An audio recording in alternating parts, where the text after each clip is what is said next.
ফিলিস্তিনের গাজায় চলমান ইসরায়েলি আগ্রাসনকে সরাসরি গণহত্যা হিসাবে আখ্যা দিয়ে জাতিসংঘের সাধারণ পরিষদের অধিবেশনে বিশ্ব নেতাদের সামনে ফিলিস্তিনের দুর্দশার করুণ চিত্র তুলে ধরেন তুরস্কের প্রেসিডেন্ট রিসেপ তাইয়েপ এরদোগান।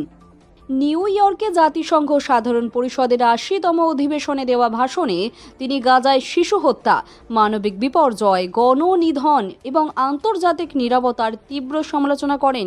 একই সঙ্গে তিনি গাজার একটি জীর্ণ শিশু ছবি দেখিয়ে বলেন, এটি কোনো পরিসংখ্যান নয়, এটি মানবতার নির্মম পরাজয়ের প্রতিচ্ছবি। Photo. As you see, these are people. These are women with these cups that they are holding in their hands, cups and buckets. Just feel your conscience and answer the following question.